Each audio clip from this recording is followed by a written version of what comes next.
Heart touching sad love story आज लेकर आए हैं इमोशनल लव स्टोरी। तो चलिए सुनाते हैं बहुत ही प्यारी गर्लफ्रेंड बॉयफ्रेंड की एक आपको लव स्टोरी। तो स्टार्ट करते हैं।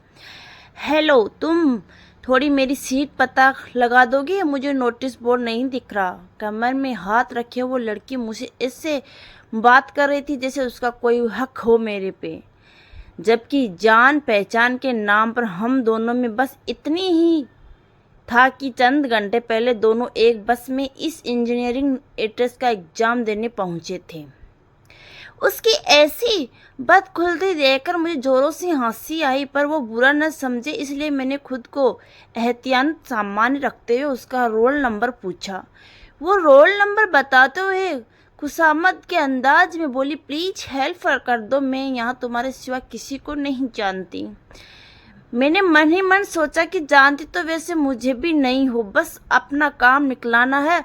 उसका रोल नंबर देखने मुझे नोटिस बोर्ड नहीं जाना पड़ा, क्योंकि वो मेरे बाद ही था, तो जाहिर है सीट भी मेरे बाद वाली ही थी।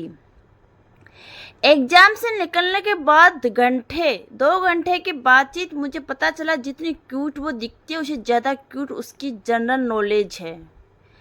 एग्जाम देने के वापस लौटा तो दिलो दिमाग में वही तारी हल्की सी मेकअप और कंधे तक बाल वाली लड़की हमेशा मेरी आंखों के आगे रहती थी। जिन गाने को सुनता वही गाना उस पर फिट बैठने लगा था। उसकी बेवकूफ़ियत मेरी बातों भरी यादें सारी बोरियत दूर कर देती।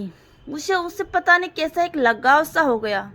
शायद उसके संगत का असर मेरे पे भी हो गया था, इसलिए 4 घंटे साथ गुजारने के बाद भी न तो मैं उसका नंबर मांग पाया, न उसका नाम पूछने का जहमत उठा पाया था। अब यह हाल था कि रोज उसका चेहरा देखकर अनुमान लगाना कि उसका नाम क्या हो सकता है और बीएफ पे खर्च मरना, मगर रिजल्ट के रूप में FV सर्च बॉक्स मिलता। सिर्फ अफसोस, बस एक ही उम्मीद बची थी मिलने की, जब वो दोनों एक ही बस में काउंसलिंग के लिए जाना था। एक दिन वह मौका भी आ गया। कंधे पे बैग लटकाए, वो कान में ब्लूटूथ लगाए। जब मैं बस में चढ़ा तो वो आगे से दूसरे नंबर की सीट पे बैठी हुई थी। मैंने ठहर के उसके एक भरपूर निगाह डाली। खुले बालों और नाक के सोने की बाली पहने हुए आज दिल में उतर जाने की हद तक खूबसूरत लग रही थी। उसे नजर मिली तो मुस्कुरा के मैं पीछे सीट की तरफ बैठने लगा। तभी उसने आवाज़ दी, अरे तुम्हारे लिए ये सीट है, रखा है, और अपने बगल में खाली पेड़ सीट की तरह इशारा किया। ऐसा लगा कि मैंने आज तक जितने पुण्य किए हैं वाला चेक भगवान के यहाँ डाले थे, सबका सब भगवान जी ने क्लियर कर दिया हो। धर्म की कथाओं में मैंने सुना था कि अगर कोई गलती से भी किसी वक्त में भूखा रह जाए तो उसका फल उसे जरूर मिलता है। पिछला मंगल भूखा ही निकल गया था, शायद उसका फल था ये।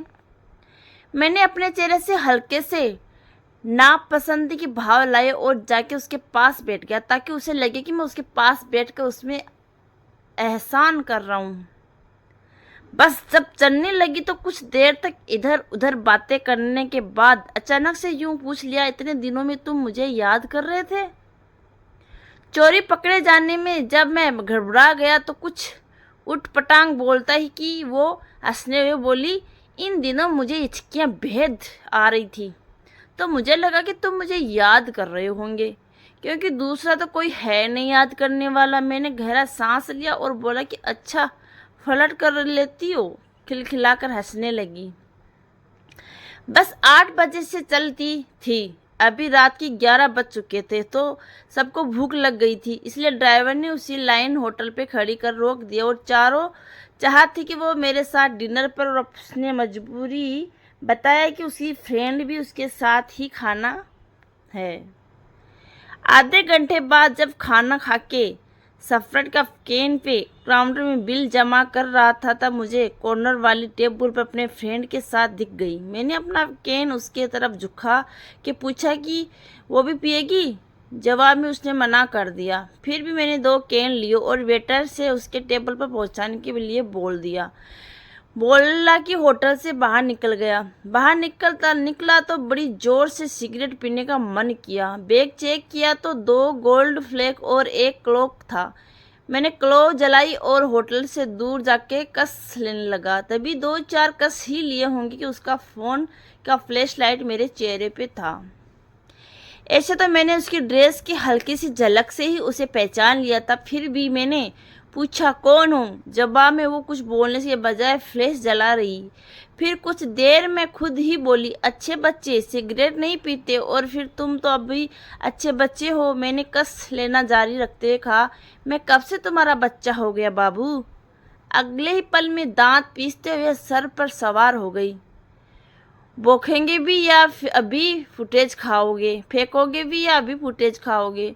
मैंने सिगरेट होठों से अलग किया और उसे घूरने लगा। वो सीरियस हो गई थी। शुभ मजाक नहीं कर रही, सच में प्यार करती हूँ तुमसे। मुझे लगा कि माहौल बेजिल हो जाएगा, इसलिए चुहल चुहल किया कि मैं तो सोच रहा था कि इस सीरियस में तुम मेरे होठों पे अपने होठ रखोगी और पूछोगी कि क्या जलता हुआ सिगरेट मेरे नरम होठों से ज़्यादा ज़रूरी है। उसने हंस के मेरे हाथ से सिगरेट छीन लिया और फेंका और बोली, ओ मेरे सस्ते बेसुखिया फिलासफर, चलो इलायची खाओ, नहीं तो रात पर स्मेल आएगी और मैं सो नहीं पाऊंगी।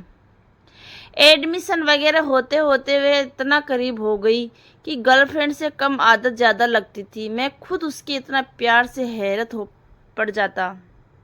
जब भी साथ होती तो जमाने भर की बातें ढूंढ लाती और सुनाती। मुझे उसके चेहरे की तरफ ताकत और खामोशी सुनते रहता। अक्सर जब वो फ्यूचर और करियर की बातें करती तो मेरा हाथ अपने हाथ से लेकर संजीदा हो जाती। उस वक्त उसके चेहरे में ऐसा लगता जैसे शुद्ध अपनी शांति और मासूमियत उसके चेहरे पे छेड़ रखी हो। जब वो ज़्यादा संजीदा हो जाती है तब मैं उसका चुहल करते हुए, इसका ग्लोबल होते हुए कहता, अरे बामियान में बुद्ध, इतना भी शांत मत देखो। तुम्हें आसमान में उड़ाने के लिए मेरा जैसा आतंकवादी आ चुका है। और खिलखिला के हंसने लगती। तब मैं बस उसे देखता रहता, निर्वाकार। अक्सर मुझे ज़बरदस्ती कैंटीन ले जाती। मैं पैसे देता तो फटे पड़ती, तुम्हारा पैसा भी तो मेरा ही पैसा है, अब इस खर्च कर लेते हैं, शादी के बाद इसे खर्च कर लेंगे। मैं चुप पड़ा रह जाता। खाने में जो मुझे पिज़्ज़ा पसंद था, ना ही डोसा, मगर वो ज़बरदस्ती मुझे खिलाती। मैं नाकूर करता तो कहती, मेरे हाथों में जादू है, तुम खा के देखो, सब अच्छा लगेगा। इससे पहले जिससे जिद करके मेरी माँ ही खिलाती थी, तब बचपन में तीखा होने के कारण मीट खाने का मन कर लेता और मीट भी पानी की धोकर खिलाती थी। कहती थी, अगर तुम नहीं खाओगे तो मैं दुबली हो जाऊंगी। ये बात मेरे मन में भर गई और बचपन में उन्हें गुस्सा होता, कहता कि आगे से खाना नहीं खाऊंगा और आपको दुबला कर दूंगा। सब लोग हंसते, मैं नहीं समझ पाता। बच्चा था ना, उसके साथ अभी भी बच्चा ही बन जाता। खाली लक्षणों में इतनी खुशी देखता कि उसे लगता कि कहीं कुछ बिगड़ न जाए। अक्सर मेरे साथ यही होता आया है। जब मैं ज़्यादा खुश होता हूँ तो बड़ा दुख आने वाला होता है। यहाँ भी ऐसा ही कुछ होने लगा। धीरे धीरे चीज़ें बदलने लगी। मिलना जुलना कम हो गया और मुझे मैसेज करता कि अगर बदले बदले में सरकार नज़र आते तो उधर से जवाब केवल स्माइल में आता।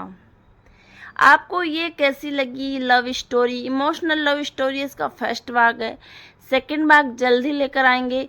तब तक आप इसका आनंद लीजिए। Bye bye, Radhe Radhe.